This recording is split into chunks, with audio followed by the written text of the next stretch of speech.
हमारी ये सबसे पहली जरूरत है कि जितनी भी ईश्वर द्वारा प्रदत्त चीजें हैं, हवा, पानी, जल, जंगल, ये सारी चीजें जो हैं, इनका संरक्षण हम स्वयं करें। कहते नहीं है, हम सुधरे जग सुधरेगा। और मैं तो ये कहती हूँ कि जो हम बहनें कर सकती हैं वो कोई नहीं कर सकता है। प्राकृतिक संसाधन कौन कौन?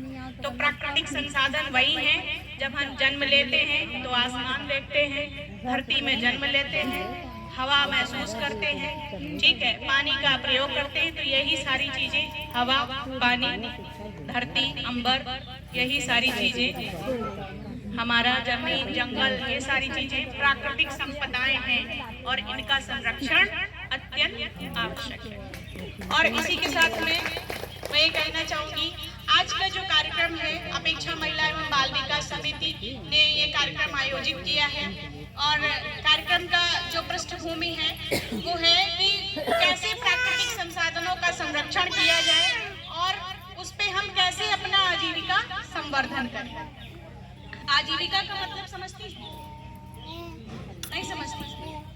अभी ये सारी दीदियां जो हैं सब समूह में जुड़ी हैं कि नहीं जुड़ी? कितनी दीदियां समूह में जुड़ी? जिससे हमारी जीविका सुनिश्चित हो, जीविका हमारी जिससे हमारा जीविकोपार्जन होने लगे, उसको कहते हैं आजीविका।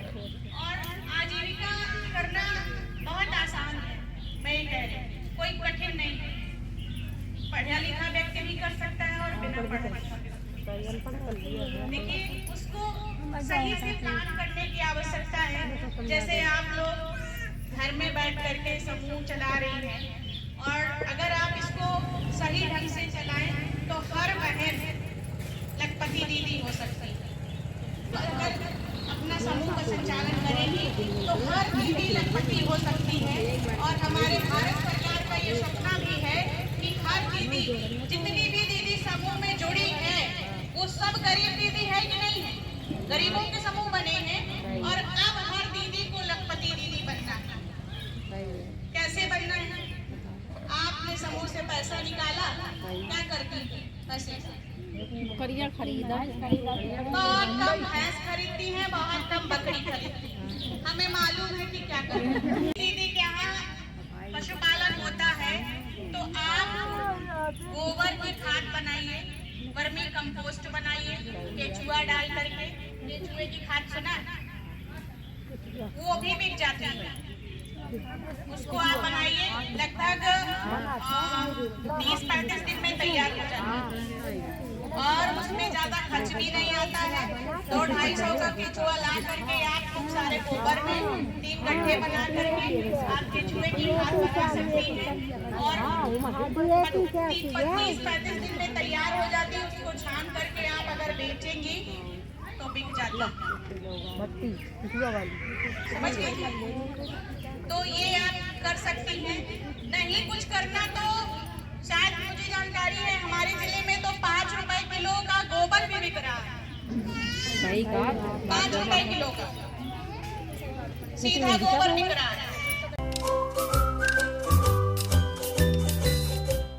तो आपके बकरी के दूध में इतनी पौष्टिकता होती है कि टीवी का मरीज जिसके घर में, सुन लीजिए दीदी, बात नहीं कीजिए, 2 मिनट केवल हमें दे दीजिए। आप खूब नवदुर्गा बनाओ जाके दूध में, तो आपकी प्लेटलेट अच्छी हो जाती है। ये तो मान लिया डेंगू में फायदा करता है। तो बकरी का दूध कोविड काल में शहरों में, गांव की तो छोड़ दीजिए, शहरों में 400-400 रुपए लीटर बिका है। बिका है कि नहीं बिका है? मालूम होगा ना, बिका है। तो फिर बकरी आप रोजगार के रूप में इस्तेमाल क्यों नहीं करते? वो भी प्राकृतिक संसाधन है। दूसरा उसका फायदा समझ लीजिए। अच्छा एक बात बताइए, जैसे वो दूध नहीं देती है तो अगर जिसके घर में बकरी है तो कौन सा रोग नहीं होगा? किसी को पता? इनको बताया था इसलिए इन्हें बता दी। इनने कभी बताया आप लोगों को? समझो, हम बता रहे हैं, ध्यान रखना और 4 महिलाओं को भी बताना। बस चुगली वाली बातें ना करना। ये जिस घर में बकरी बंधी होती है उस घर में टीवी कभी नहीं होती है, क्योंकि बकरी टीवी के कीटाणुओं को खत्म करती है। ये प्राकृतिक देन है बकरी के अंदर, क्योंकि हमें प्राकृतिक संसाधनों को ही बचाना है। आई समझ में? आ गई? ठीक, दूसरी बात, अब हम आते हैं पेड़ों की तरफ। जिस पेड़ की छाया में हम बैठे हैं, ये पेड़ हमको क्या देता है? हवा तो देता ही है, छाया भी देता है, ऑक्सीजन देता है। हम एक ये पेड़ ऐसा है पीपल का जो हमको 24 घंटे ऑक्सीजन ही देता है। अगर ये पेड़ नष्ट हो जाएंगे तो हम छान लीजिए प्रीमिक्स पाउडर मुल्तानी मिट्टी, सुन लो, छान लीजिए, पीस लीजिए, छान लीजिए प्रीमिक्स पाउडर मुल्तानी मिट्टी, उसमें मिलाने के बाद उसको मार लीजिए और घर में बैठ के आप दीपक बनाइए। 1 किलो गोबर में 200 दीपक तैयार होते हैं और एक दीपक 2 रुपए में 2.5 रुपए में बिकता है। बुरा है क्या? बुरा नहीं है ना। दूसरा अंतर समझ लो। अब आप लोग कहेंगे मिट्टी के दीपक मिलते हैं, मिट्टी का दीपक आप अभी इसको यूं करके डाल दीजिए, टूट जाएगा। गाय के गोबर का दीपक टूटेगा नहीं। दूसरा, आप जब गाय के गोबर को मारेंगे और इसी तरीके से जब आप उसको रगड़ेंगे दीपक बनाने के लिए या मूर्ति बनाने के लिए, तो आपका बीपी और हाथों से जो गोबर आपका मला जाएगा उससे बहुत सारी बीमारियां दूर होती हैं। एक पंथ दो काज हो गए, आम के आम और गुठलियों के काम। ये प्रकृति है, प्रकृति से हमें कैसे लाभ लेना है।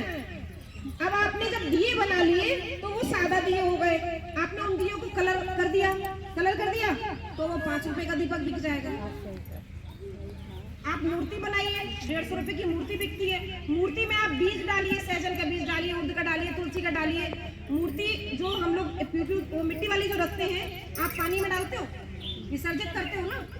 आपने विसर्जित की, पानी खराब हो गया, दूषित हो गया पानी यूपी की मिट्टी से, क्योंकि इसमें केमिकल मिलाए जाते हैं। इसमें केमिकल और गाय का गोबर आप मूर्ति ले जाके जैसे अपने गोधन रखते हो, गोवर्धन भगवान खेतों में जाके विसर्जित करते हो, आप इनको खेतों में जाके मूर्ति रख दीजिए। बारिश का पानी गिरेगा और आपका उसमें जो बीज पड़ा हुआ है उससे आपका नया पौधा उत्पन्न हो जाएगा, जिससे आपका विसर्जन से सृजन की ओर नया पौधा तैयार हो जाएगा। तो ये तरीके हैं काम करने के। बताते हम समय बता के जा रहे हैं, लेकिन यहाँ से तो कुछ चीजें तो ऐसी होती है कि हमें अपने स्वास्थ्य का ध्यान भी तो रखना है। गांव में जब भी कोई आता है कुछ बताने, हमें सुनने जाना चाहिए कि नहीं जाना चाहिए? जाना चाहिए ना। हो सकता है वहाँ हमें कुछ अच्छा मिल जाए। जैसे कि आज की जो बैठक लगाई गई है, आज का जो आमुखीकरण किया जा रहा है, वो प्राकृतिक संपदा को बचाने के लिए किया जा रहा है। क्योंकि प्राकृतिक संपदा को नष्ट कौन कर रहा है? कौन कर रहा है नष्ट? हम सवाल करते हैं भैया, जवाब आपको देना है। तो हमें कोई भी जोरदार आवाज नहीं, कौन नष्ट कर रहा है? हम सब कर रहे हैं ना। तो क्यों कर रहे हैं? अपने सुविधा के लिए, है ना। अपनी सुविधा के लिए हम पेड़ काट रहे हैं, फिर हम एसी लगा रहे हैं। अच्छी बात है? गलत बात नहीं है। गलत बात। हमने एक पेड़ अगर काटा है तो ये हमारी जिम्मेदारी है कि कम से कम हम 2 पेड़ लगाएं और उसमें से एक को संरक्षित करें। करें कि नहीं करें? और ऐसा पेड़ लगाएं जो आज हम छाया में बैठे कि नहीं बैठे? गर्मी में भागते हम छाया की तरफ और सर्दी में भागते हम धूप की तरफ। जब हम लगाने के हकदार नहीं हैं तो हम काटने के भी हकदार नहीं हैं। हम अगर अपने बच्चे को अच्छा नहीं सिखा सकते हैं तो हमें बुरा भी नहीं बनाना चाहिए ना। तो पेड़ भी और ये प्रकृति भी हमारे बच्चों की तरह ही है। हमको इसका ध्यान भी अपने किसकी तरह रखना चाहिए? बच्चों की तरह। सहजन, इसका क्या होता है? हम रोजगार भी बताएंगे इस पेड़ से हम रोजगार भी बताएंगे। इस पेड़ का क्या होता है?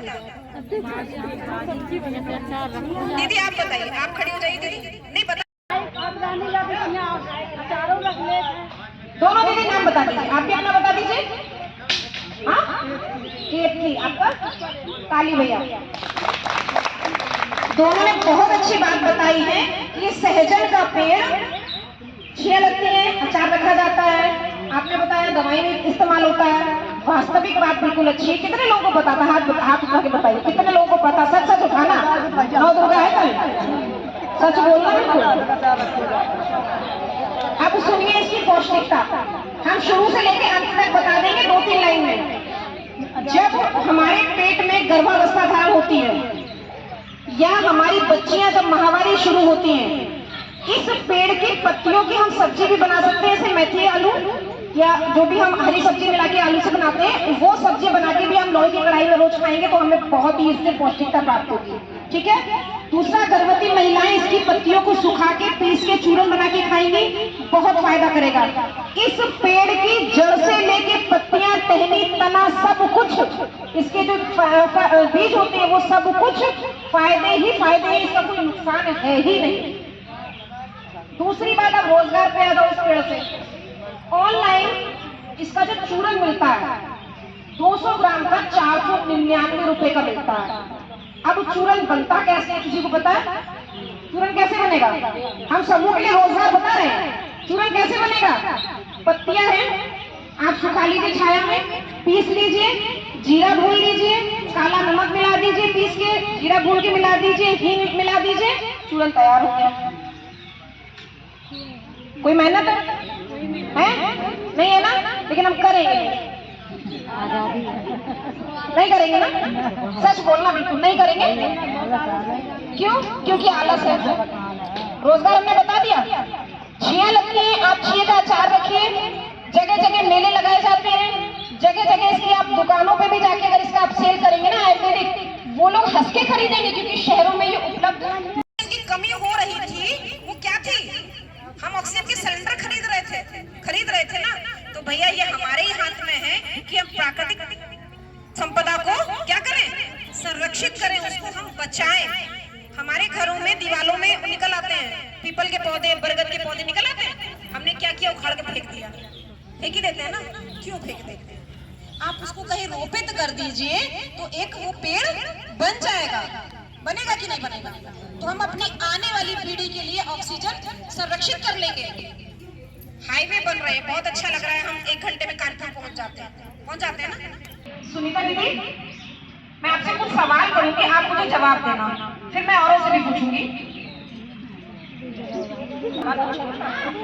आप क्या बकरी है? कितनी है? 3 बकरी। आपने समूह से पैसा लेके लिया था? नहीं, आपने स्वयं लिया। ठीक। उन 3 बकरी में दूध होता है? नहीं होता है। अच्छा, बकरी का दूध का क्या फायदा है? बकरी के कई फायदे हैं, वनस्पति दूध होता है उसका। हाँ। कोई बीमारी कौन सी बीमारी? लोग बोलते हैं प्लेटें चली जाए, उसमें दे दो। प्लेटें कौन सी बीमारी में चली जाती है? अभी बहुत चल रहा है, बहुत चल रहा है बुखार। अभी कौन सा बुखार है? जोर से बताइए। डेंगू बुखार। डेंगू बुखार में क्या चली जाती है? प्लेटें चली जाती है। फिर दूध किसका फायदा करता है? बकरी का। अभी कोविड काल में भी दीदी बैठे, ताली पर बजा दी दीदी के लिए। अभी हम वैश्विक महामारी से हम लोग जूझे हैं, कोविड, सभी लोग जूझे हैं ना, काटा है। तो ये हमारी जिम्मेदारी है कि कम से कम हम 2 पेड़ लगाएं और उसमें से एक को संरक्षित करें कि नहीं करें? और ऐसा पेड़ लगाएं जो आज हम छाया में बैठे कि नहीं बैठे? गर्मी में भागते हम छाया की तरफ और सर्दी में भागते हम धूप की तरफ। जब हम लगाने के हकदार नहीं है तो हम काटने के भी हकदार नहीं है।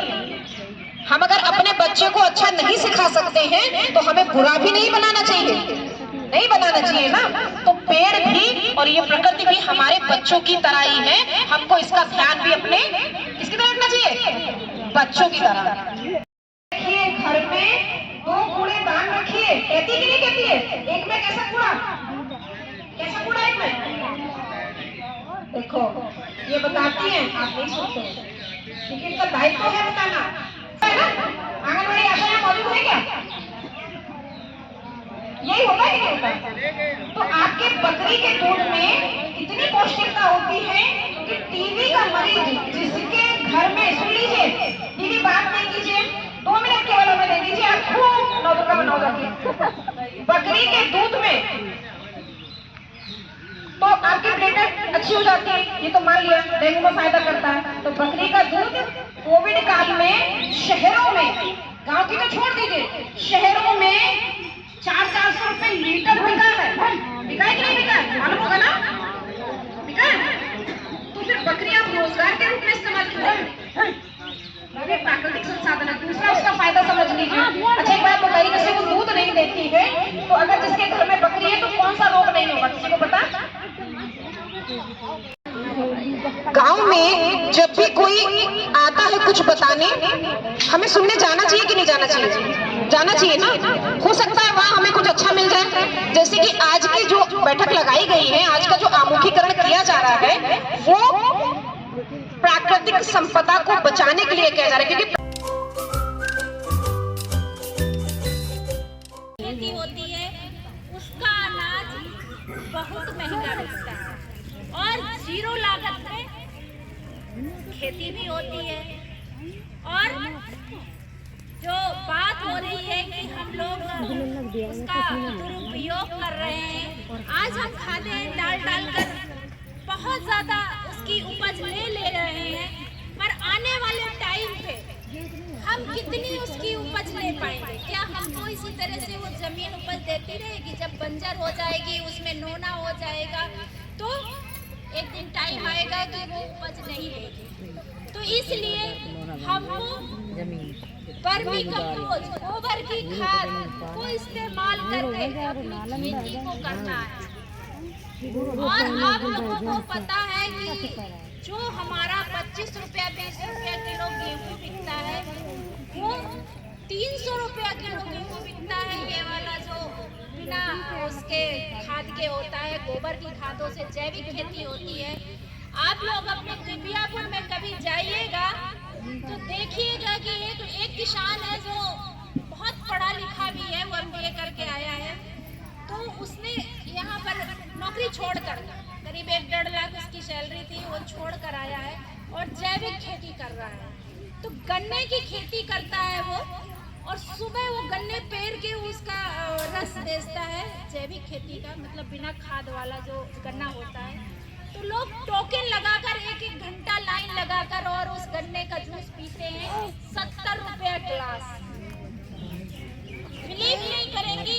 अब ये बताइए, अगर हम 1 बीघा भी लगा लें इस तरह से गन्ना, और बिना गोबर की खाद से, बिना रासायनिक खाद से, तो ये बताइए कि हम लोग कितने लखपति हो जाएंगे। तो जो सरकार बात कर रही है कि हम लोग लखपति कैसे बने, और हम लोगों का जो प्राकृतिक चीजें हैं वो कैसे हम बचा पाए, इन सब चीजों में हमको बहुत ध्यान देना है। और जैसे कि पानी जो है हमारे यहाँ 13 लेयर जो धरती पे होती है, जैसे प्याज होती है छिलका निकालते जाओ, इसी तरह से हमारी धरती पे 13 लेयर होती है। तो हमारी 3 लेयर दूषित हो चुकी है। कैसे दूषित हो चुकी है? इसके लिए भी हम ही लोग जिम्मेदार हैं। हमारे पूर्वज थे, बहुत कम पढ़े लिखे थे, पर लोग तालाब, कुआं, नल की पूजा करते थे। नहाते थे तो बाल्टी में ले जाकर दूर पानी वहाँ पर नहाते थे, वहीं नल पर बैठ कर नहीं नहाते थे। जब कुएं में चढ़ते थे तो लोग पैर छूके और जूता उतार। सही बात है, सही बात है। हम लोगों के पास तकनीकी तो बड़ी है, अच्छी बात है, तकनीकी बड़ी, लोगों ने साइंस आगे बढ़ा, लोगों ने बहुत तरक्की की है, अच्छी बात है, पर उसका दुरुपयोग मत करो। अगर हम लोग दुरुपयोग करते हैं, प्रकृति से छेड़छाड़ करते हैं, तो आप लोगों ने देखा होगा कि अभी जो कोविड आया है, ये भी हम लोगों की भी थी। ये प्रकृति से जो हम लोग छेड़छाड़ कर रहे हैं ना, जब प्रकृति से छेड़ रिएक्शन हमको धूप नहीं मिलेगी, जमीन नहीं होगा तो अनाज नहीं मिलेगा, तो हम कैसे जीवित रहें? इसलिए प्रकृति ने पहले ही सारे संसाधन दे दिए थे। तो जब ईश्वर ने हमको ये सारी चीजें जीवन जीने के लिए दिया है, पर हम इंसान प्रकृति के साथ में क्या कर रहे हैं?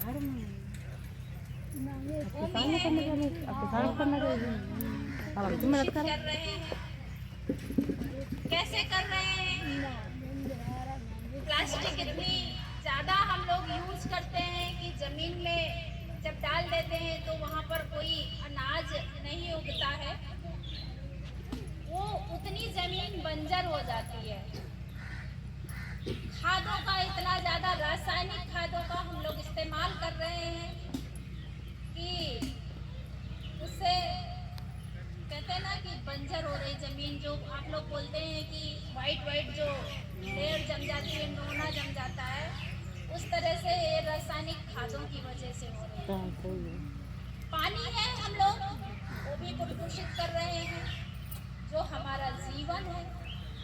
जानते हैं हम लोग इस बात को कि जल नहीं है तो जीवन नहीं है और कल नहीं है, तो जानते हैं हम सब लोग हैं, फिर भी हम अपने जीवन में इन सब चीज़ों को अपनाते नहीं हैं, करते नहीं हैं। वही चीज़ हम लोग करते चले जा रहे हैं, जो हमारे आने वाली जनरेशन के लिए और हमारे लिए दोनों के लिए नुकसानदायक है। तो इसलिए इन सब चीज़ों में आज हम लोग बात करेंगे, तो इसलिए हम इन सब चीज़ों से आज इन्हीं सब चीज़ों में बात करेंगे कि हम प्रकृति के साथ कैसे छेड़छाड़ कर रहे हैं, या नुकसान कर रहे हैं, या फायदा हो रहा है। इन्हीं सब मुद्दों पे आज हम बात करेंगे कि प्रकृति कितनी ज़्यादा हम लोग से छेड़छाड़ कर रहे हैं, क्या हमको नुकसान